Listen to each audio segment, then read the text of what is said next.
I would like to invite on stage Mr. Prashant K. Banerjee, Chief Executive Director, Society of Indian Automobile Manufacturers, SIAM.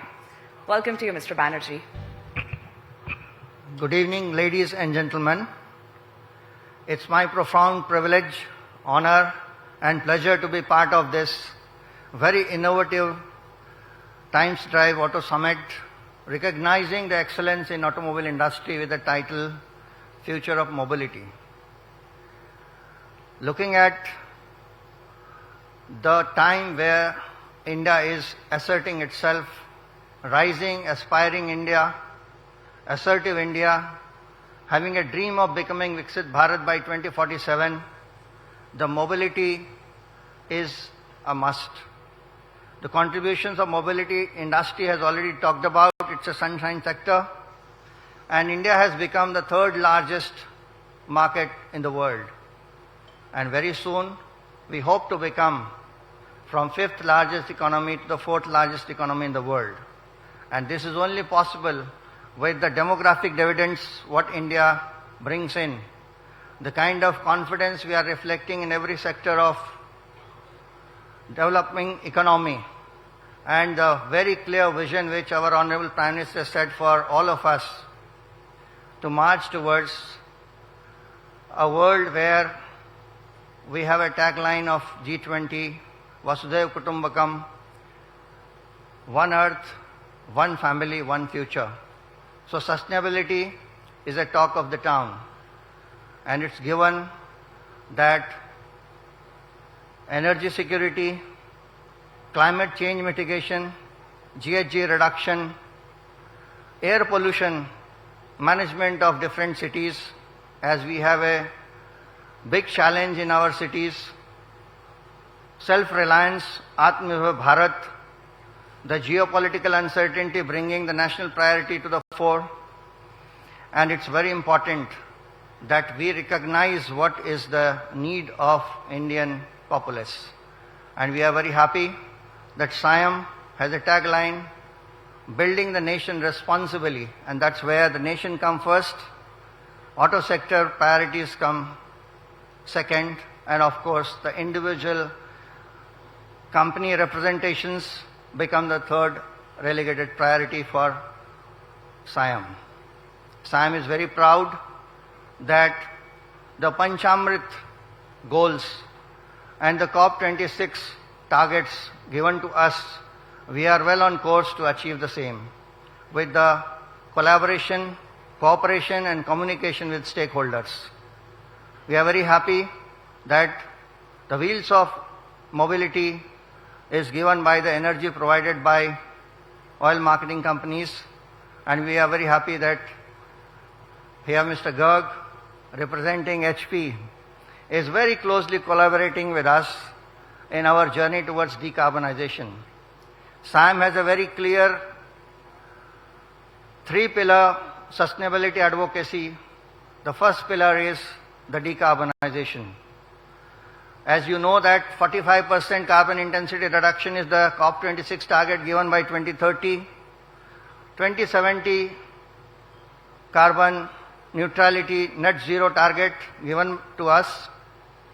We need to decarbonize, and that's where Indian automobile industry, SIAM members, is proud to share that the advanced biofuel policy by 5 years with E20 target 2025 given by our Honorable Prime Minister, we are very proud to say that we have complied with and we are ready.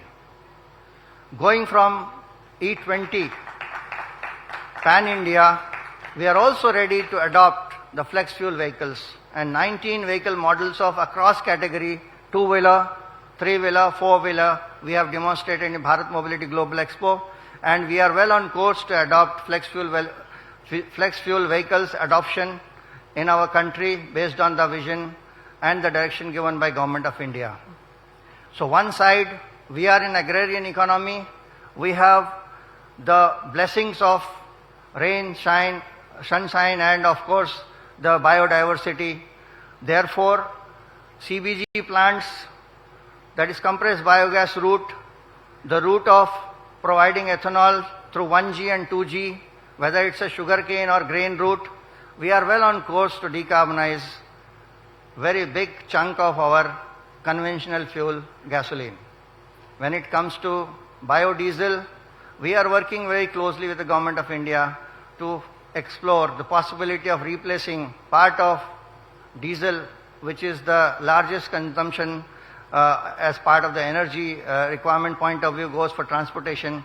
We are looking how we can adopt biofuel in greater percentage in our diesel. So one story is about the adoption of biofuel for self-reliant India, farmers' income doubling, for becoming more diversified energy source for the country.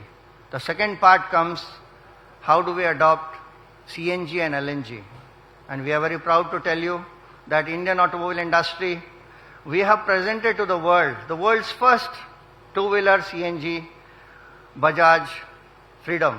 And that's a kind of reflection of Indian automobile industry's uniqueness, the engineering prowess, and we are very hopeful that we will be able to demonstrate that how innovative the Indian automobile engineering is providing the affordable, environmentally benign and safer mobility to all at a cost no one can imagine.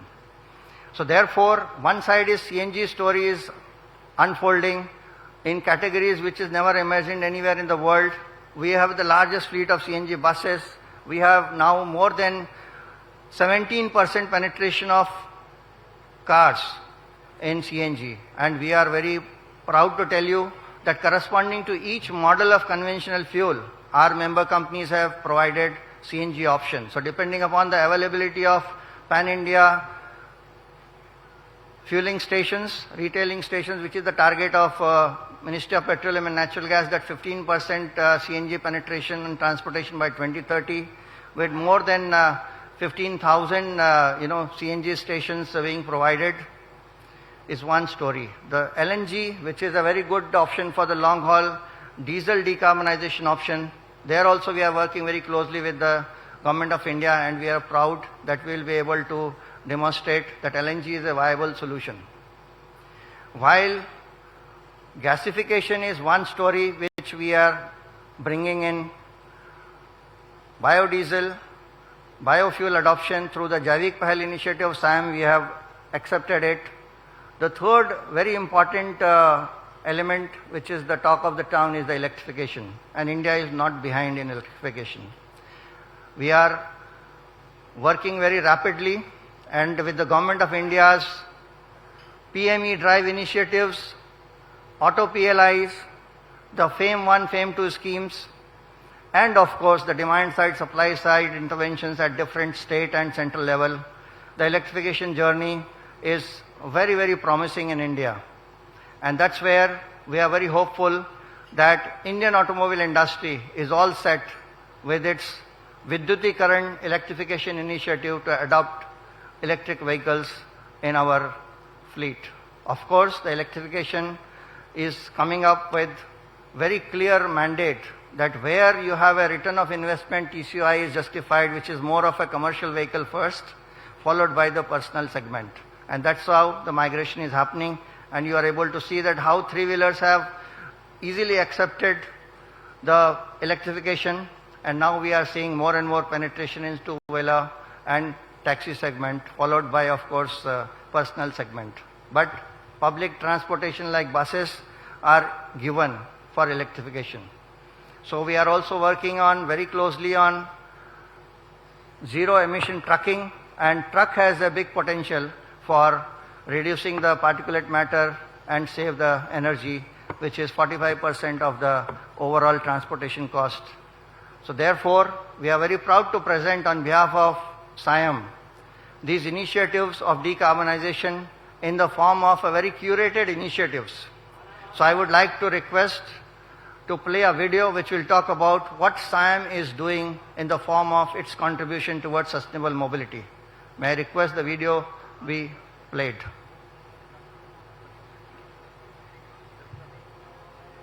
SIAM, an apex not-for-profit national body of indigenous and global major automobile vehicle and engine manufacturers in India, working for sustainable mobility advocacy with the motto of building the nation responsibly, aligned with the vision of Government of India.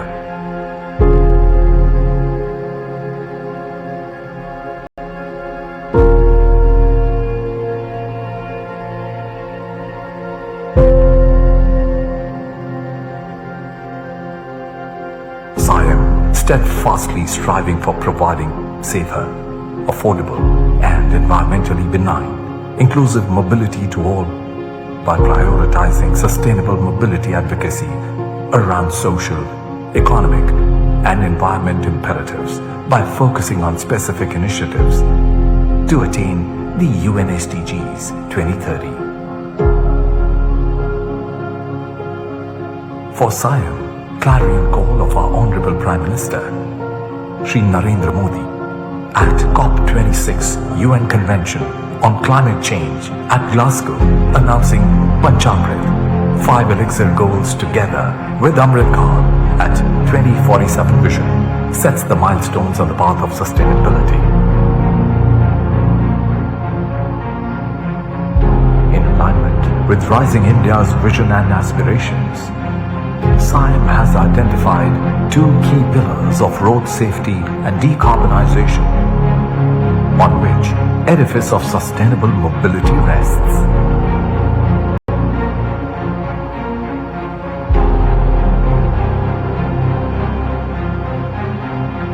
Considering alarming road safety concerns in India, SIAM has decided to initiate 360-degree campaign to address and mitigate road safety menace under Surakshit Safar theme, focusing on education, enforcement, emergency care, engineering and environmental priorities.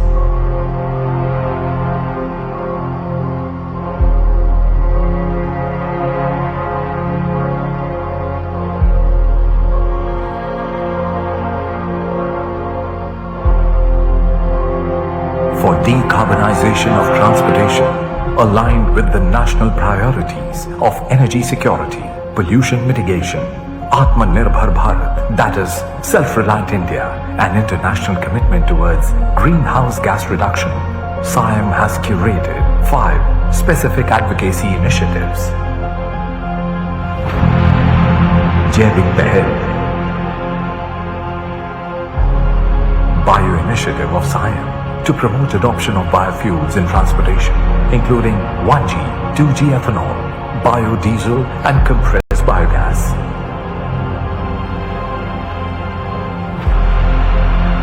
Vidyutikaran, Electrification Initiative of SIAM to embrace virtues of electrified mobility by proactively supporting cross-segment proliferation of homegrown indigenous technologies and manufacturing propped up by government auto and advanced chemistry cells production-linked incentive schemes. Chakriyata, Circularity, another important initiative of SIAM for cradle-to-grave management of vehicles, which focuses on 4 R's: reduce, recycle, reuse and recover, for design to end of life of vehicle. Gas Gatishilata, gas-based mobility initiative of SIAM prioritizes energy transition of automobile industry to compress natural gas as Government of India decides to expand CNG filling infrastructure to 10,000 stations by 2030 pan-India in more than 100 cities. Harit Hydrogen, hydrogen-based mobility initiative of SIAM aligns with the grand vision of National Green Hydrogen Mission launched by Honorable Prime Minister of India with an objective to make India a global hub of green hydrogen production and export.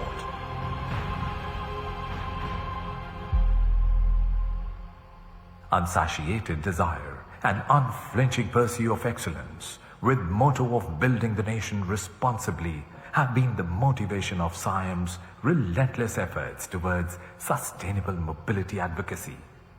SIAM, building the nation responsibly. Thank you, everyone. And this is where the Times Network, now or nothing, building the nation responsibly, it's a time right. Thank you.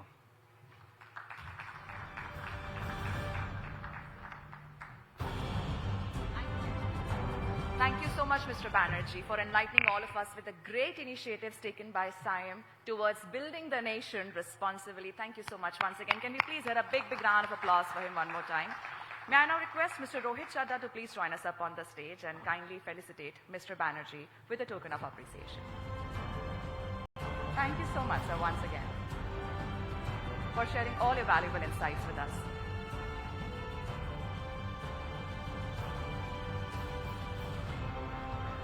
Ladies and gentlemen, please keep the claps rolling. Thank you. Thank you once again, Mr. Banerjee. Thank you, Mr. Chadha.